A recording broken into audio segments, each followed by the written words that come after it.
सभी प्यारे बच्चों को गुड इवनिंग। आइए बाबू, सबसे पहले जय भोलेनाथ।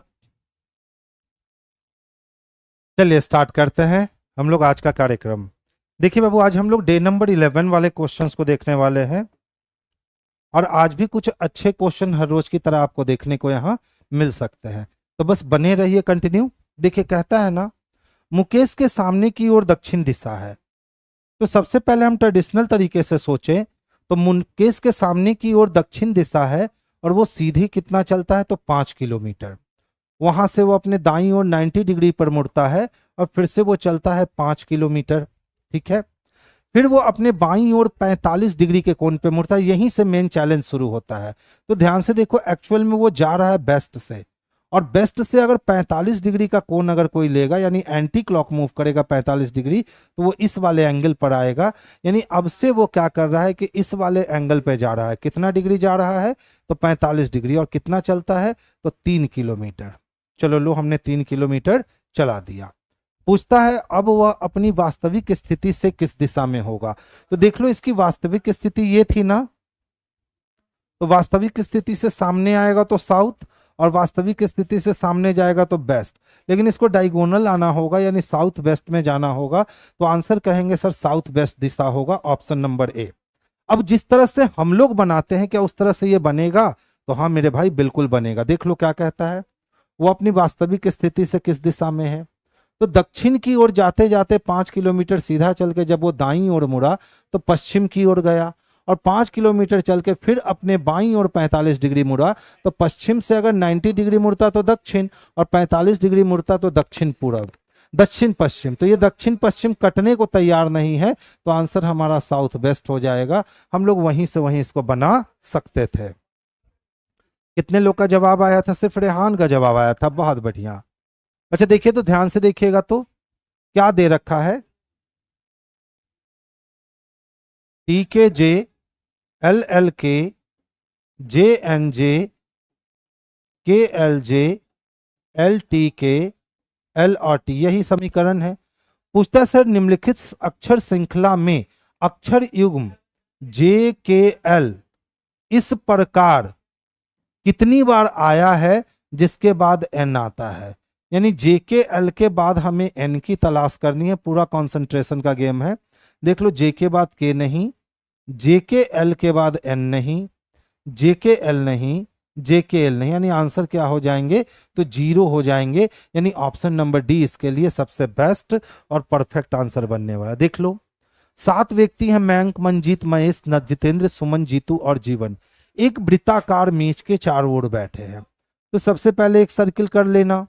सर्किल पर बैठने के लिए बाबू 4 लोगों की क्या कर लेना, 7 लोगों की व्यवस्था कर लेना। अब देख लो, कहता है कि चारों अंदर की ओर उन्मुख है। इसका मतलब राइट एंटी क्लॉक मूव करेगा और लेफ्ट क्लॉकवाइज मूव करेगा। देखो क्या कहता है,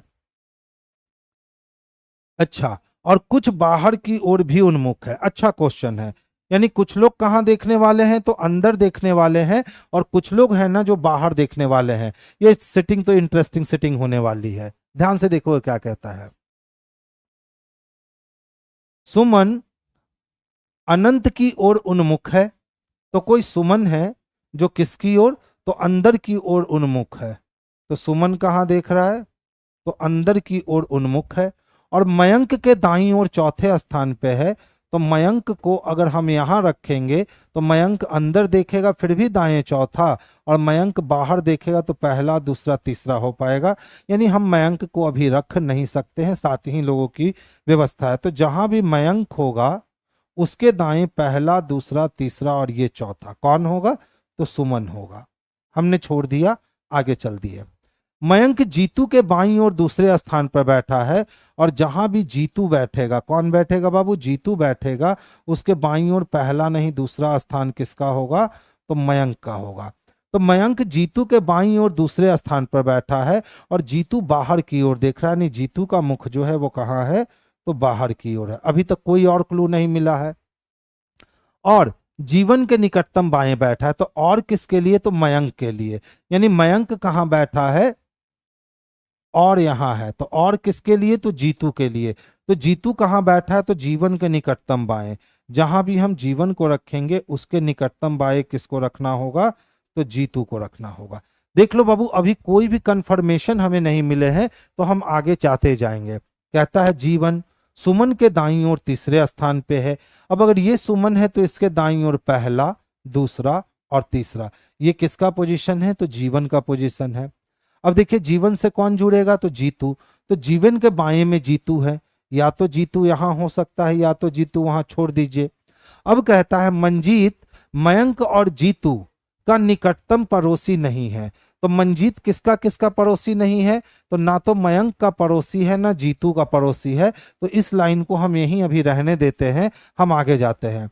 मंजीत मयंक के बाईं ओर दूसरा है, यानी जहां भी मयंक बैठेगा उसके बाईं ओर पहला नहीं दूसरा कौन बैठेगा, तो मंजीत जी बैठेंगे। छोड़ दीजिए, आगे चलिए।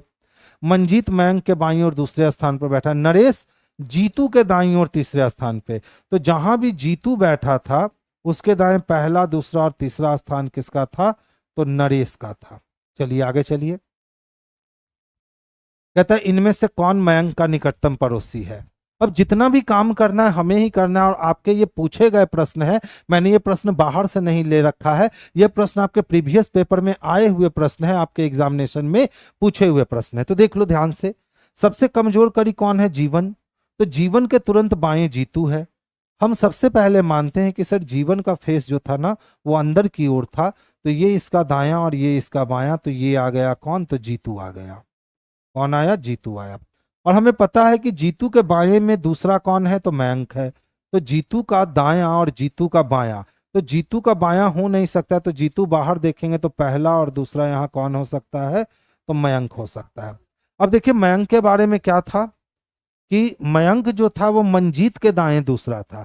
मयंक कहाँ था, तो मंजीत के दाएं दूसरा था, जैसा कि हमसे कहा गया था। और मयंक के दाईं ओर चौथा है। मयंक जीतू के बाईं ओर दूसरा है, जीतू बाहर की ओर है। जीवन के निकटतम बाएं बैठा है, तो जीवन के निकटतम बाएं। जीवन सुमन के दाईं ओर तीसरा है, और जीवन जो था वो सुमन के कहाँ था, तो दाईं ओर तीसरा था। बताओ सुमन जब अंदर की ओर देख रहा था, इसका मतलब है कि अब ये सारा व्यवस्था जो है ये समाप्त हो चुका है, और सुमन के दाईं ओर पहला, दूसरा, तीसरा जीवन। तो मयंक को हम यहां रख सकते हैं इजी वे में। आगे चलो।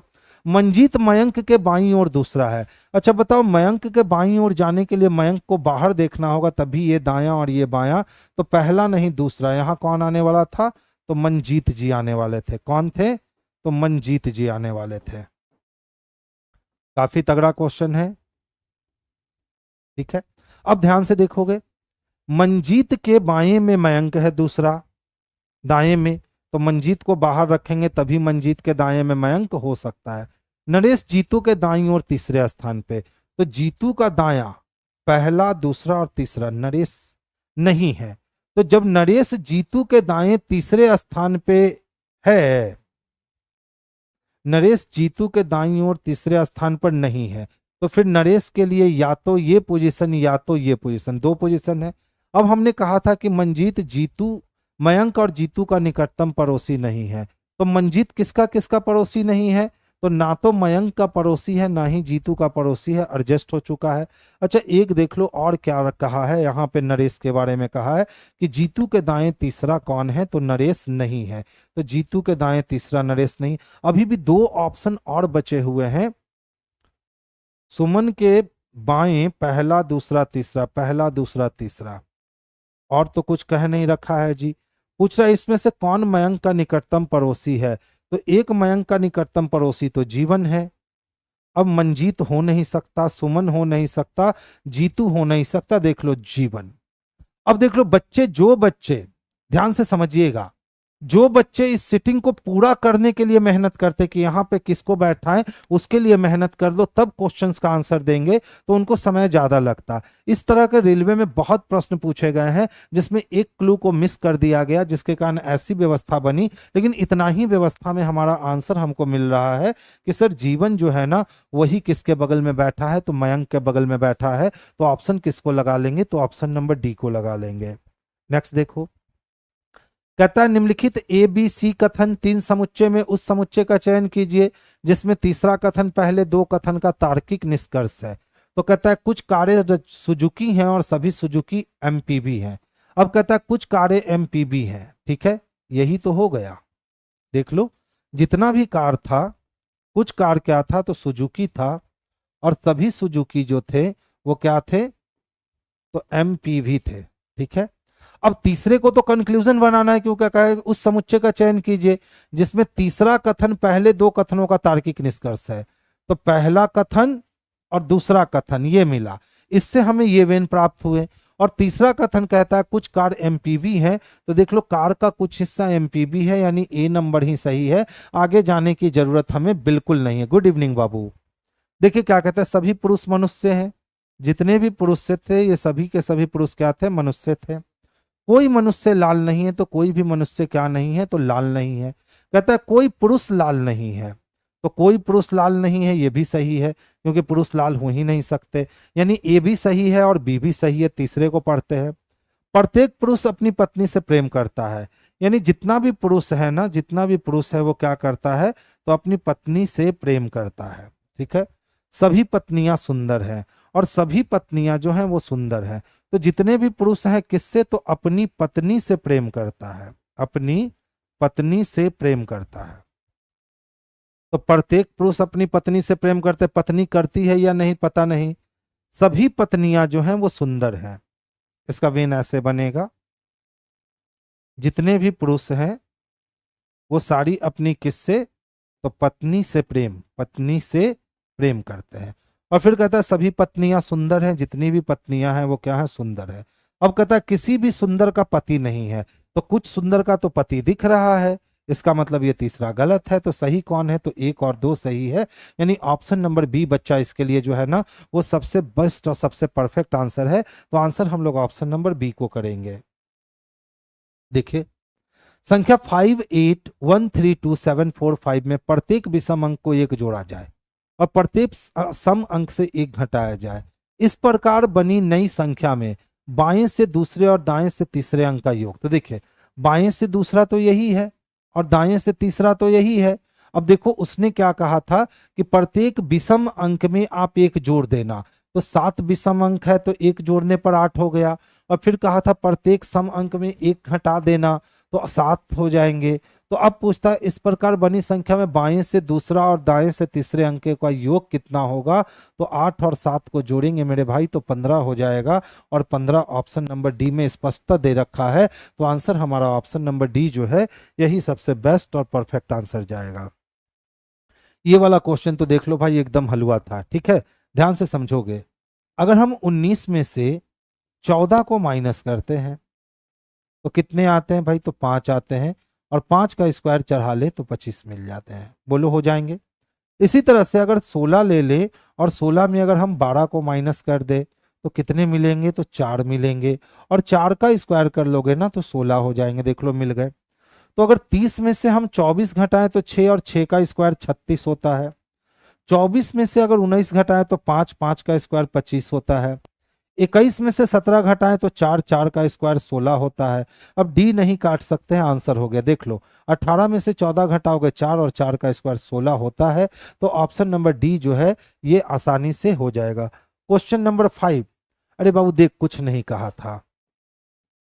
5 8 1 3 2 7 4 5 थे। बोला सर जितना भी विषम अंक है उसमें एक जोड़ लो। तो जितना भी विषम अंक है तो 5 विषम है तो एक जोड़ के 6, एक विषम है तो 2, 3 4 में बदल गया, 7 8 में बदल गया, और 5 6 में। विषम अंक में एक जोड़ दिया। अब बोला सर जितने भी सम अंक है ना उसमें एक घटा लो। तो 8 में से एक गया 7, 2 में से एक गया 1, और 4 में से एक गया तो 3। अब बोला जो नई संख्या बनकर आई है तो नई संख्या तो बनकर ये आ गई। कहा इस संख्या में बाएं से दूसरे अंक को पकड़ो। तो इस संख्या में बाएं से दूसरा अंक कौन है 7। अब बोला दाएं से तीसरे अंक को पकड़ो तो कौन है 8। अब बोला इन दोनों का योग कितना होगा। तो 8 और 7 को जोड़ेंगे तो कितना होगा तो 15 होगा। तो आखिर हम ये जो रेड में लिखा इतना काम हम क्यों करें, हम आसानी से वहीं से बना सकते थे, एकदम इजी क्वेश्चन था। ठीक है अतुल जी, आगे चलोगे बाबू, ध्यान से समझोगे। देखो 12 से 16 होने के लिए हम कह सकते हैं सर 4 जुट गए, और 21 से 24 होने के लिए सर 4 जुट गए, और 14 से 16 होने के लिए सर 2 ही जुटे। तो पहले 4 जुटा, 4 जुटा, फिर 2 जुटा, फिर से देख लो, 4 जोड़ दोगे 27 हो जाएंगे, फिर कितने हो गए, तो 24, अच्छा यहाँ 3 जुटा है रे, 21 से 24 3, 24 से 3 जुटा 27 हो गए, और 16 में 2 जुट गए 18, यानी 4 3 2 चाहिए, 20 4 24, 9 3 12, लेकिन 14 2 16 होंगे, खत्म हो गया, 10 4 14, 21 और 4 25, खत्म हो गए, 4 और 4 8, 18 हो गए, 9 3 12 हो गए, 2 2 4 हो गया। यही बी नंबर ऑप्शन जो है वो सबसे बेस्ट और सबसे परफेक्ट आंसर है। देखिए, सुशीला ने सुबह की सैर शुरू की और उसने पाया कि उस समय उसकी परछाई उसके पीछे की ओर है। तो अगर सुबह सुबह किसी की परछाई पीछे बन रही है, इसका मतलब वो पूरब दिशा में जा रही है। कुछ देर के बाद वो बाएं मुड़ी, फिर पुनः दाएं मुड़ी, और अंत में वो दाएं मुड़ी और दौड़ने लगी। वो किस दिशा में दौड़ रही है? एक राइट एक लेफ्ट कैंसिल हो गए, ईस्ट से राइट मुड़ जाओ, ईस्ट से राइट मुड़ोगे साउथ आंसर मिलेंगे। साउथ किस में दे रखा है? तो ऑप्शन नंबर ए में दे रखा है, तो आंसर इसका हमारा ऑप्शन नंबर ए जाएगा। देखो, उत्तर की ओर मुख किए हुए 25 व्यक्तियों की एक पंक्ति में केशव का स्थान दाएं सिरे से 7वां है। यदि तेजा केशव के बाईं ओर 5वां है, तो पहले तो केशव दाएं से है और तेजा उसके बाएं है, तो जुटेगा, तो 7 5 12 हो गया, यानी तेजा का स्थान दाएं छोर से 12 हो गया। तो पूछा पंक्ति में तेजा का स्थान बाएं सिरे से कितना, तो 25 में से 12 लोग को देख लिया, 13 लोग बच गए, 13 से आगे जाओगे 14 पे मिल जाएगा, यानी ऑप्शन नंबर बी जो है ना, यही हमारे लिए सबसे बेस्ट आंसर है। देख लो, ये रहा राइट, ये रहा लेफ्ट। टोटल नंबर स्टूडेंट की बात करें तो टोटल 25 स्टूडेंट है। अब उस पंक्ति में केशव दाएं छोर से जा रहा है और केशव दाएं छोर से 7वें स्थान पे है। कौन है? तो केशव है। अब तेजा केशव के बाईं ओर, तो केशव के बाईं ओर, क्योंकि केशव के इधर जाने पर राइट मिलेगा और केशव के इधर आने पर लेफ्ट मिलेगा, तो यहाँ कौन है? तो 5 है। ठीक है, तो बाईं ओर जब 5वें स्थान पर पहुंचे तो कौन मिल रहा है? तो यहाँ तेजा मिल रहा है। अब कहता है सर बता दो तेजा बाएं सिरे से कितने स्थान पे खड़ा है। तो टोटल नंबर ऑफ स्टूडेंट की बात करें तो 25 है, और 25 लोगों में से यहां तक आते हुए 7 और 5 12, यानी अभी तक हम लोग कितने पोजीशन को देख चुके हैं? तो 12 पोजीशन को देख चुके हैं, यानी तेजा 12 नंबर पे है। तो 25 में से 12 लोगों को देख लिया तो ऑलरेडी 13 लोग बच गए। इसका मतलब तेजा के इधर शेष लोगों की संख्या जो बच गई, वो शेष लोगों की संख्या 13 है। इस 13 लोगों में तेजा को ढूंढेंगे, बिल्कुल तेजा नहीं मिलेगा, लेकिन तेजा को जैसे ही इस 13 से आगे बढ़ करके और 14 नंबर पे तलाशेंगे तो तेजा मिल जाएगा। वही हमने कहा कि आंसर नंबर बी जो होंगे इसके लिए सबसे परफेक्ट और सबसे बेस्ट आंसर होंगे। नेक्स्ट देखोगे, रोशनी को ठीक से याद है। तो किसको? तो रोशनी को ठीक से याद है कि श्रेष्ठा की वर्षगांठ गुरुवार से पहले किंतु सोमवार के बाद, तो मंडे के बाद यानी ट्यूसडे वेडनेसडे, लेकिन थर्सडे से पहले। कल्याण को याद है कि श्रेष्ठा का मंगलवार के बाद यानी ट्यूसडे खत्म हो गया, और फ्राइडे से पहले, फ्राइडे से पहले, तो फ्राइडे खत्म हो गया, दोनों में वेडनेसडे आ गए, तो आंसर इसके बुधवार हो जाएंगे, यानी ऑप्शन नंबर डी हो जाएंगे। देख लो, पेंसिल को पेन, पेन को छाता, छाता को पुस्तक, पुस्तक को रूलर कहा जाए और रूलर को कंप्यूटर कहा जाए, तो हम वर्षा से बचने के लिए छाता का प्रयोग करते हैं, और छाता को आज हम क्या कह रहे हैं? तो पुस्तक कह रहे हैं, यानी पुस्तक का प्रयोग करेंगे हम बारिश से बचने के लिए। ऑप्शन नंबर बी इसके लिए सबसे बेस्ट आंसर है। चीजें समझ में आ रही हैं स्पष्ट रूप से? आगे की ओर चल रहा हूं, ध्यान से देखोगे। अच्छा बाबू देखो, 21 से 17 होने का मतलब है आपने 4 की कमी कर दी, और 17 से 13 होने का मतलब है फिर से आपने 4 की कमी कर दी। तो अगर आप 13 में 4 की कमी करोगे तो कितने हो जाएंगे? तो 13 में 3 की कमी 10, यानी 9 आ जाने चाहिए। 13 में 4 की कमी करोगे तो कितने आ जाएंगे? तो 9 आ जाएंगे। 9 बस एक ही ऑप्शन में है, यही आंसर कर लो। तो ऑप्शन नंबर कितने हो गए? तो डी हो गए, सारे में 4 4 की कमी हो रही थी। अच्छा देखो, कहता है ना, घंटे वाली सुई द्वारा 23 मिनट में निर्मित कोण कितना होगा? तो ध्यान से समझिएगा। मिनट हैंड 1 मिनट आगे जाता है तो आवर हैंड 1/2 डिग्री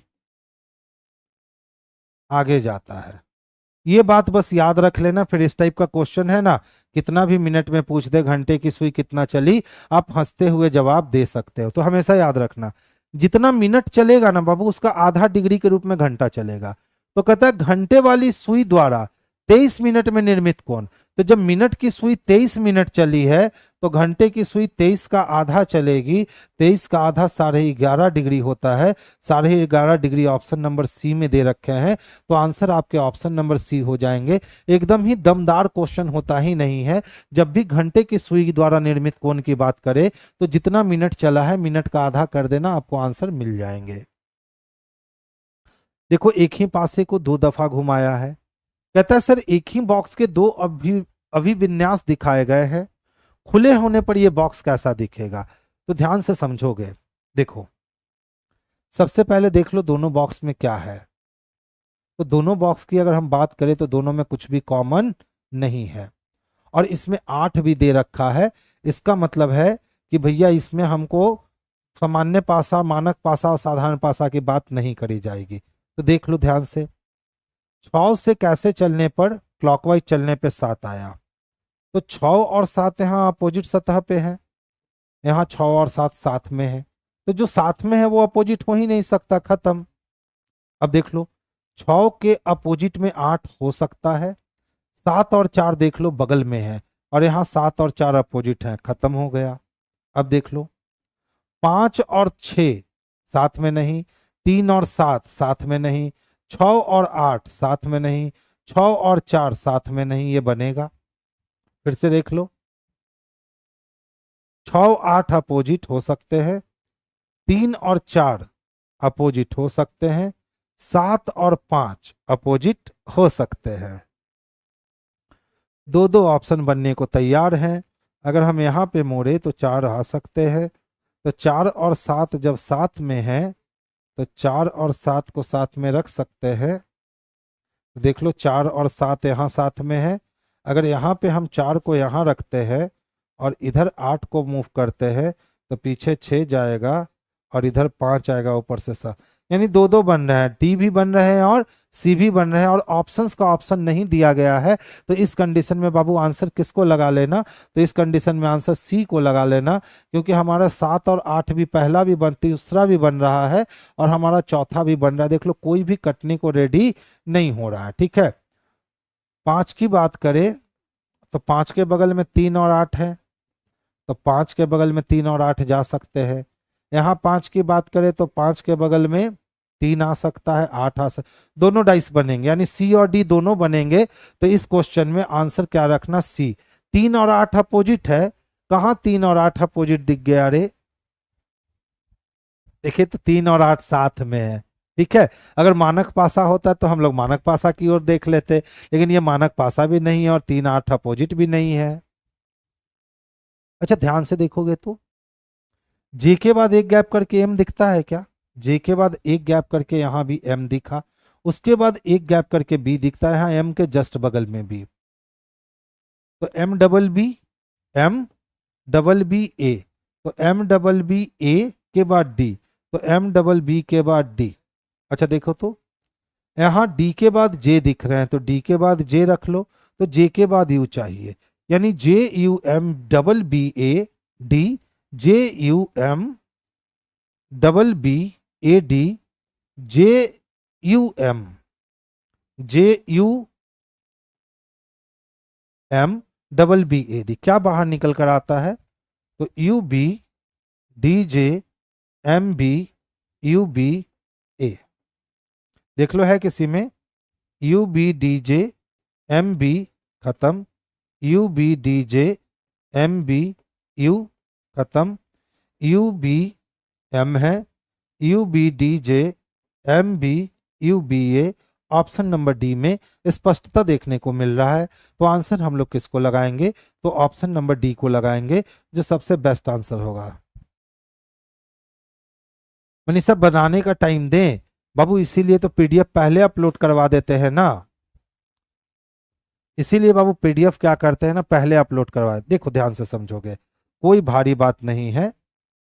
अच्छा बताओ, जो साथ में होंगे क्या वो अपोजिट हो सकते हैं? डाइस का रूल है कि जो साथ में है वो अपोजिट नहीं होगा। तो यहाँ देखो 6 और 7 कैसे है, अगल बगल में है। तो जब 6 और 7 अगल बगल में है तो 6 और 7 अपोजिट नहीं हो सकता है। यहाँ देखो अपोजिट क्या होगा, 3 का अपोजिट 4, 5 का अपोजिट 8, 6 का अपोजिट 7। तो इस वाले पासे में तो 6 और 7 अपोजिट सरफेस पे दिख रहे हैं, लेकिन यहाँ 6 और 7 एक साथ दिख रहे हैं, यानी इस वाले पासे को हम नहीं बना सकते हैं। अब देख लो यहाँ 6 7 साथ में है, बना सकते हैं। 6 7 साथ में है, बना सकते हैं। 6 7 साथ में है, बना सकते हैं। अब देखो 7 और 4 एक दूसरे के अपोजिट है, और अपोजिट वाले साथ में हो नहीं सकते। यहाँ देख लो 7 और 4 एक दूसरे के क्या है, अपोजिट है। तो 7 और 4 अपोजिट है, जबकि यहाँ 7 और 4 साथ में है, तो हम ये भी नहीं बना सकते। इसमें देखो क्या 4 और 7 अपोजिट है, नहीं है। अब देखो 3 के बगल में 5 भी और 3 के बगल में 8 भी, बोलो है कि नहीं। तो ध्यान से देखो अगर 3 को हम फ्रंट में रखते हैं तो इधर से 6 को कवर करेंगे, और 6 जैसे ही जाएगा तो ऊपर से 5 आएगा, और इधर से 8 आ जाएगा। यानी 3 के बगल में 5 और 3 के बगल में 8 हो सकते हैं। तो 3 के बगल में 5, 3 के बगल में 8 है, ठीक है। अब देखो ध्यान से, यहाँ अगर 3 को हम फ्रंट पे रख ले तो नीचे 7 लटकेगा, इधर से 8 घूमेगा। तो 8 जब घूमा तो 3 के बगल में 8 आ गया ना। अब हमको 3 के बगल में 5 भी चाहिए। तो 3 को जब हमने ऊपर रखा है तो यहाँ से 7 मूव किया, यहाँ से 4 मूव किया, और पीछे से 5 मूव किया। यानी 3 और 5 भी कैसे आ गए, तो अगल बगल आ गए। यानी ये भी पासा बनने को तैयार हो रहा है, और ये भी पासा बनने को तैयार हो रहा है। तो जब दो दो डाइस बनने को तैयार हो रहे हैं, सी भी और डी भी, तो हमारा आंसर क्या जाएगा बाबू, तो ऑप्शन नंबर सी जाएगा। इसीलिए कोमल 5 का अपोजिट 8 नहीं है रे बच्चा, यहाँ 5 के बगल में 8 है, ठीक है। तो मानक साधारण करेंगे नहीं। देखो अच्छा बताओ सबसे पहले क्या होगा, तो आवरण पृष्ठ होगा, यानी 4 नंबर। आवरण पृष्ठ को खोलेंगे तो फिर उसमें प्रस्तावना आएगा। प्रस्तावना के बाद ग्रंथ सूची मिलेगी, ग्रंथ सूची के बाद अध्याय सूची मिलेगी, और अध्याय सूची नहीं, पहले ग्रंथ सूची मिलेगी। कौन कौन, ग्रंथ सूची लास्ट में मिलेगी जी, कि इस पब्लिकेशन से और कौन कौन सी बुक आती है। तो सबसे पहले आवरण पृष्ठ होगा, आवरण पृष्ठ को पलटेंगे तो क्या मिलेगा, तो प्रस्तावना मिलेगा। प्रस्तावना से आगे बढ़ेंगे तो अध्याय सूची होगा, अध्याय सूची के बाद अध्याय आएगा, और जब अध्याय खत्म हो जाएगा तो अंतिम पेज में कि और इस पब्लिकेशन की कौन कौन सी बुक है, वो ग्रंथ सूची मिलेगी, यानी 2 नंबर। तो 4 3 1 5 2, देखिए ऐसा ऑप्शन कहीं नहीं दिया गया है, लेकिन जिसमें ये ऑप्शन होता ना, यही आंसर होता।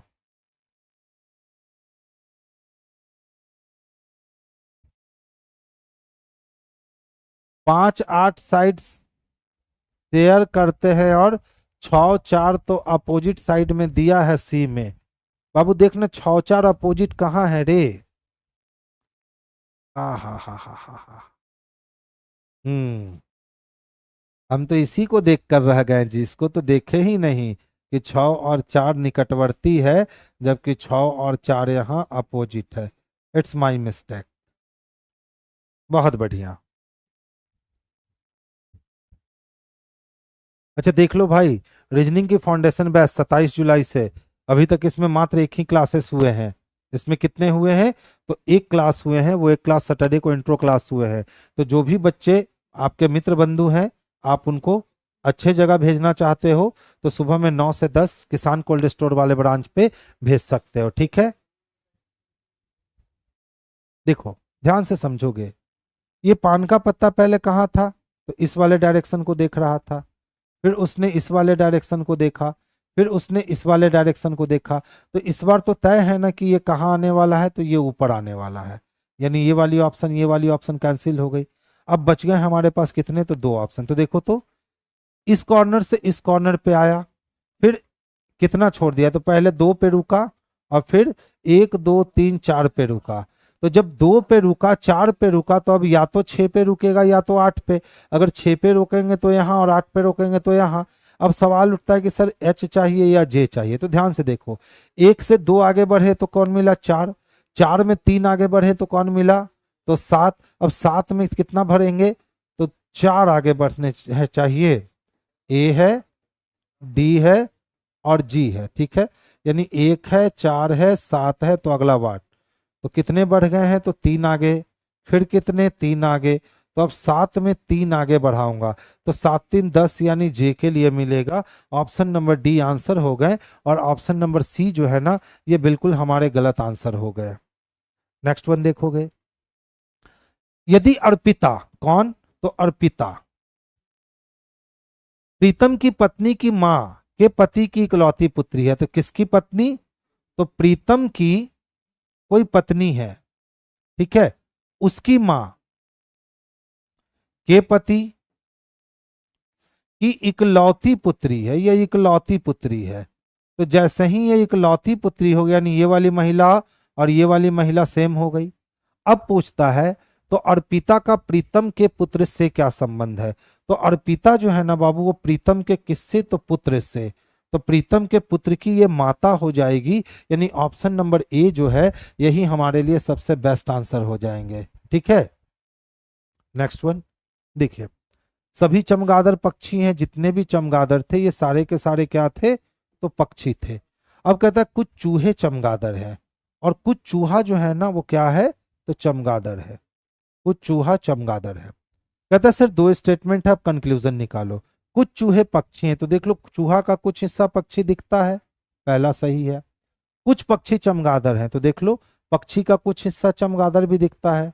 सभी चूहे चमगादड़ हैं, क्या सभी चूहे चमगादड़ दिख रहे हैं, नहीं दिख रहे हैं, तो आंसर कौन हुआ, तो एक और दो अनुसरण करता है जो ऑप्शन नंबर ए में स्पष्ट रूप से दे दिया गया है। देखिए तो ध्यान से समझिएगा क्वेश्चन में क्या किए गए हैं, ध्यान से समझोगे। 7 को 3 से मल्टीप्लाई किया, तो 7 को 3 से मल्टीप्लाई किया तो 7 या 21 हो गए और 21 में इस 7 को जोड़ दिए गए तो कितने हो गए, तो 28 हो गए, आ गया। इसी तरह 9 को 8 से गुना किए गए तो 9 8 कितने हो गए, तो 72 हो गए और उसमें ऊपर वाले 9 को जोड़ दिया गया तो 72 और 9 81 हो गए, ठीक है। अब पूछता है सर यहाँ 50 चाहिए, तो क्या करेंगे, तो 5 को 9 से गुना करेंगे तो 9 पचे कितने 45 हो जाएंगे और उसमें 5 जोड़ देंगे तो 45 और 5 कितने हो जाएंगे, तो 50 हो जाएंगे। जो ऑप्शन नंबर किस में, तो ए में स्पष्टता देखने को मिल रहा है। तो आज हमारा आंसर जो है वो ए है। आज क्वेश्चन थोड़ा इजी रखा हूं, ठीक है, आज थोड़ी क्लास जल्दी समाप्त करनी थी तो इसीलिए आज क्वेश्चंस का रेंज जो है ना थोड़ा सा आज हमने नीचे किया है और फिर कल से क्वेश्चंस की रेंज आपकी है फिर से उसी तरह से हाई हो जाएगी। जय हिंद बाबू। आइए ध्यान से समझिएगा, देख लो बाबू भोपाल कहता है, ठीक है, बी का प्लेस वैल्यू 2, सबको 3 गुना कर दो तो 2 तिया 6 हो गए, 8 तियाई 24 हो गए, 15 तिया 45 हो गए, 16 तिया 48 हो गए, 1 तिया 3 हो गया और 12 तिया 36 हो गया। यही लिखा है ना भोपाल को। यानी सिंपल वे में कह सकते हैं कि सर सारे को क्या कर रखा है ना कि 3 गुना कर रखा है। तो चलो कोहिमा को 3 गुना करते हैं तो 11 तिया 33 हो जाएंगे, यानी ये दोनों ऑप्शन कट गए। 15 तिया 45 हो जाएंगे, यानी ये वाली ऑप्शन कट गई और डी नंबर ऑप्शन जो है ना यही हमारे लिए सबसे बेस्ट आंसर है। तो आंसर हम लोग डी को कर लेंगे। जितेंद्र कुमार जी जय हिंद बाबू। नेक्स्ट वन देखोगे, देखिए कहता है वाई जेड की पुत्री है, बैकवर्ड रिलेशन, वाई जेड के पिता हैं, बैकवर्ड रिलेशन, वाई जेड का दामाद है, बैकवर्ड रिलेशन, वाई जेड की पत्नी है, बैकवर्ड रिलेशन, जेड वाई का भाई है, फॉरवर्ड रिलेशन, जेड वाई की इकलौती बहन है, फॉरवर्ड रिलेशन। यानी इसमें 4 रिलेशन बैकवर्ड दिए गए हैं और 1 रिलेशन फॉरवर्ड दिए गए हैं। तो चलिए देखिए क्या कहता है। सर हमने आपके पास एक समीकरण दे रखा, समीकरण क्या है, तो W percentage O minus B what C what D. अब कहता है कि सर कौन सा साइन आप यहां रखोगे कि आप यह स्पष्ट कर पाओगे कि डी डब्ल्यू की पत्नी है।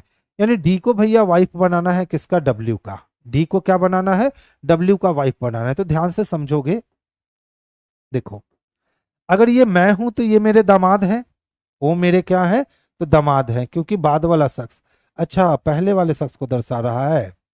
वाई जेड का दामाद है, वाई जेड का पुत्र है, वाई जेड का पुत्र है, वाई जेड का पिता है, वाई जेड का दामाद है।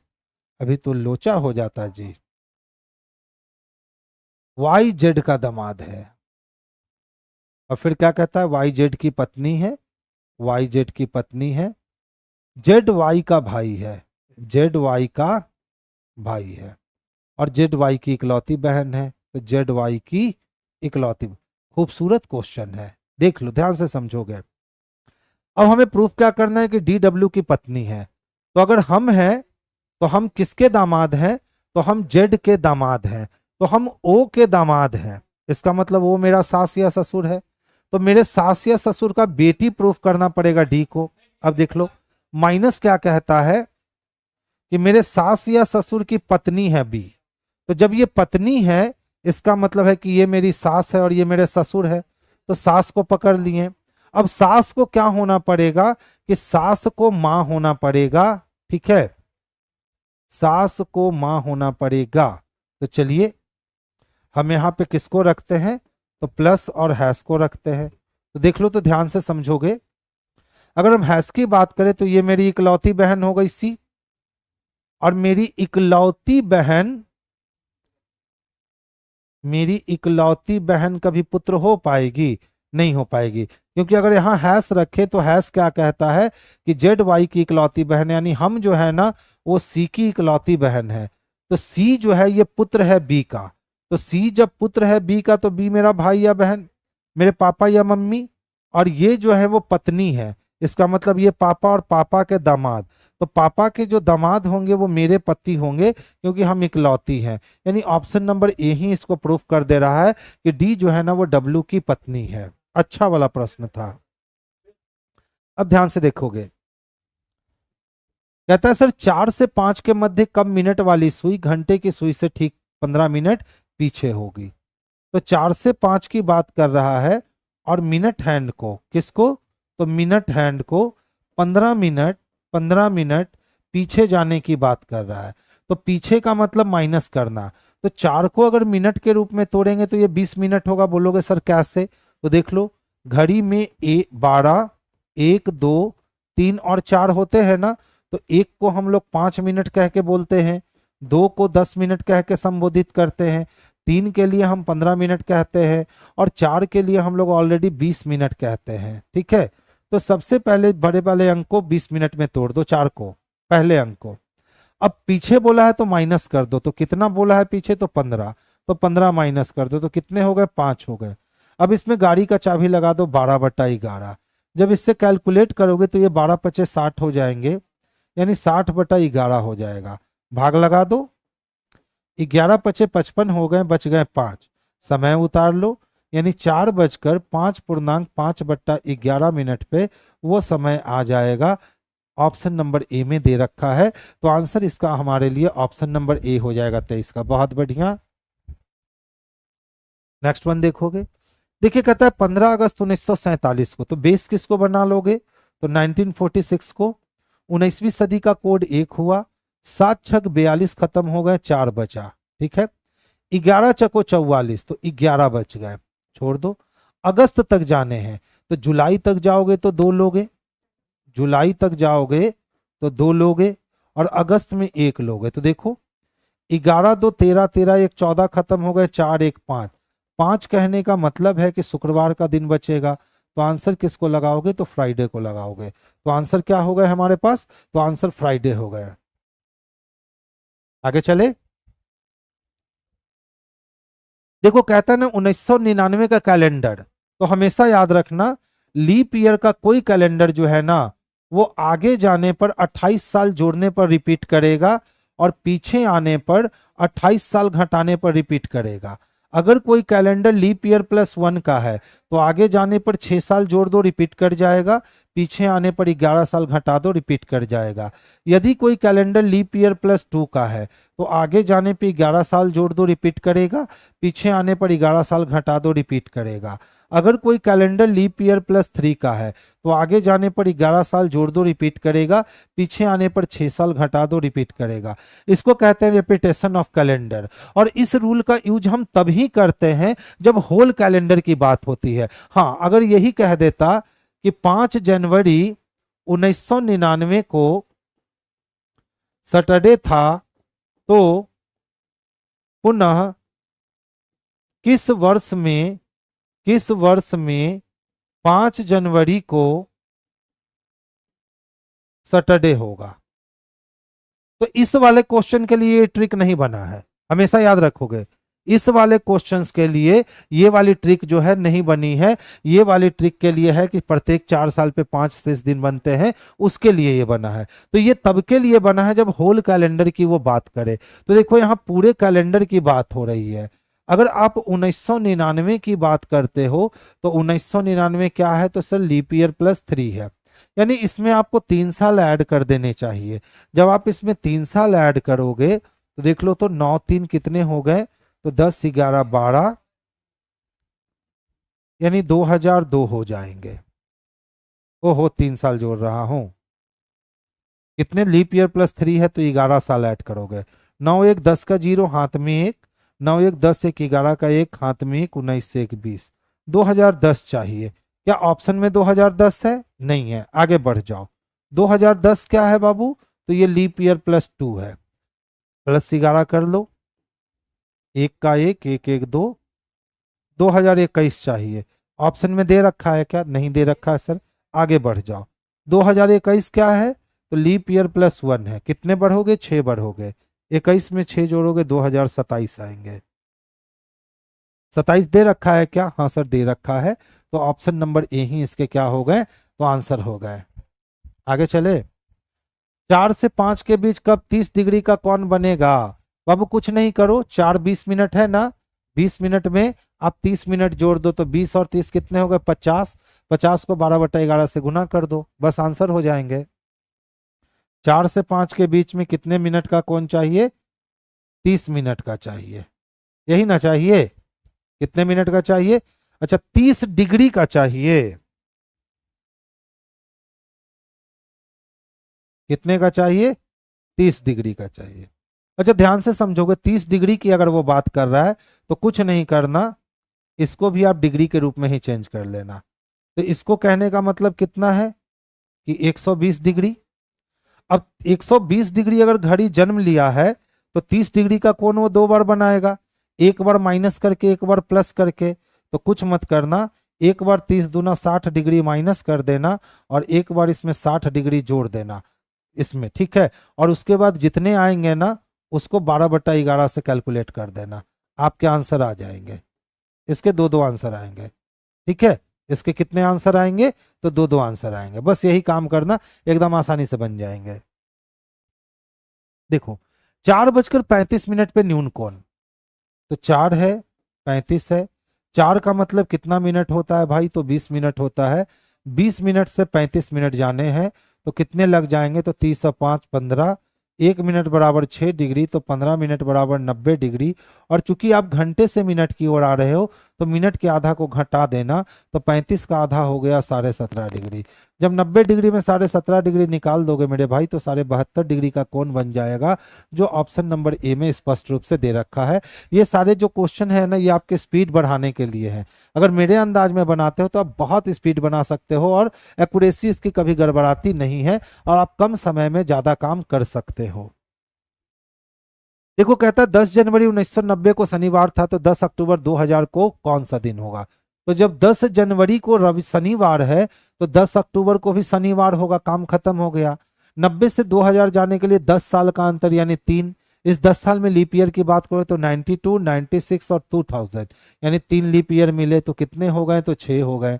अब या तो आप सैटरडे से क्या करो ना मेरे भाई, कि सैटरडे में या तो 6 दिन जोड़ दो, उससे अच्छा है कि आप 1 दिन माइनस कर दो। तो 1 दिन माइनस करोगे तो फ्राइडे आ जाएगा, शुक्रवार आंसर हो गए, यानी ऑप्शन नंबर ए। इसके पहले वाले क्लासेस में मैंने बता रखा है कि जनवरी अक्टूबर साधारण वर्ष में सेम होते हैं।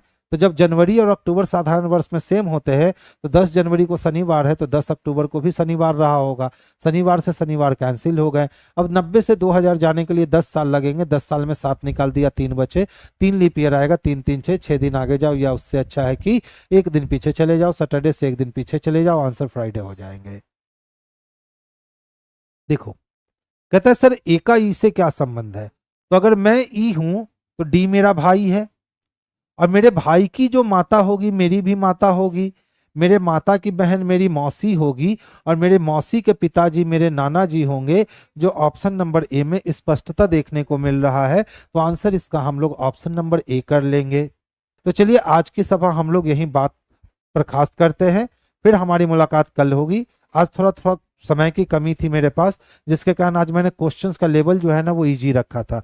देख लो 1 घंटे भी नहीं हुए और क्वेश्चन जो है वो 30 के 30 खत्म हो गए। ठीक है, कल जो हमारी क्वेश्चन होगी फिर से उसी रेंज की क्वेश्चन आ जाएगी जिस रेंज की क्वेश्चन आपकी आया करती है। तो बस आज भर बर्दाश्त की गोली खा लो, फिर कल से उसी तरह के क्वेश्चन मिलेंगे कि बनाने में आपको आनंद आएंगे। चलिए बाबू आज की सभा यहीं बर्खास्त करते हैं।